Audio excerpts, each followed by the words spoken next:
Hi, welcome everybody. This is Eric Ottinger, licensed clinical addiction specialist, licensed professional counselor, clinical trainer, and mindfulness meditation teacher. Coming to you from Charlotte, North Carolina, talking about the process of finding a therapist, the process of understanding therapy and treatment services, and how to take the next steps. So I'll start with this, that before I was ever a therapist, I sought out therapy services myself.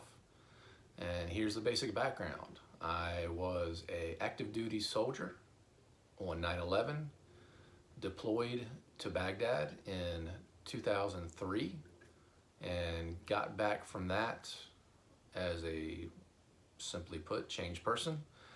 And so I was certainly the most anxious I'd ever been in my life. I was not coping with that well. I was not really that easy to be around. I was struggling with work. I was drinking too much, and this all kind of spiraled down into a progressive misery where eventually I was willing to, after a lot of very stubborn resistance, finally reach out for help. And so I know what it's like to be in a position where you're not on the top of your game or in the best position or situation, and then you find yourself reaching out for help. And I didn't know how to do that or who to speak with or how to have those conversations effectively. And so what I did at that time was I opened up the phone book and I turned to the yellow pages and I looked up counselor, therapist, psychologist, et cetera, et cetera, et cetera. A really big ad caught my eye. I called that person, I booked an appointment, I went to treatment. I spent a lot of time, I spent a lot of money, and the entire time I never felt like I was really understood. And so that became incredibly frustrating until I eventually quit that and went back to, I will try to handle this my own way, which was to, again, not be really that fun to be around, to be anxious, to be trapped, be depressed, to be drinking too much, to continue to be frustrated with work and life and everything. And so after trying it my own way again for a while, then went back to therapy services. I did find somebody I did like. That process went much better. There was a big learning curve there in how to find a therapist. And so a lot of this video is about trying to maybe create some shortcuts for you from my experiences as somebody who's received services in the past and who delivers services currently.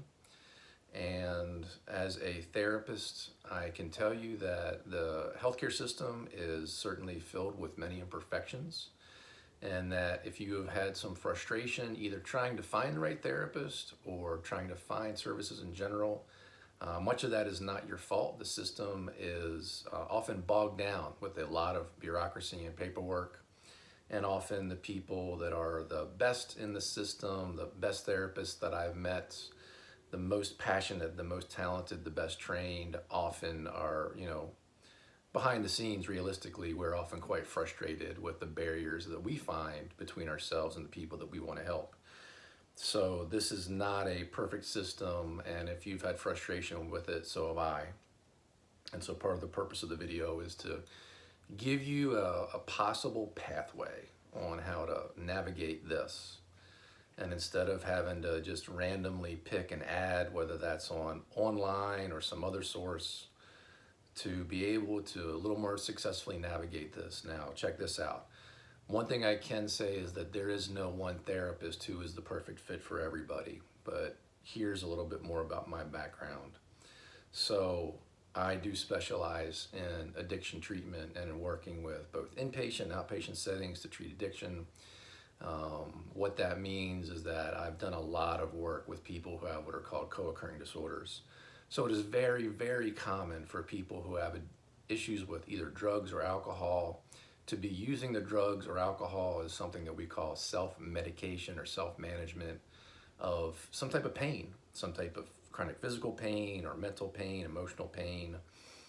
And a lot of the discovery process of recovery is, yes, to get sober and to figure out how to do that, but then to figure out what are the additional underlying issues that might be present and how to deal with those. And so that's why I'm here. That's why this YouTube channel is here, so you can start that process more effectively with less confusion.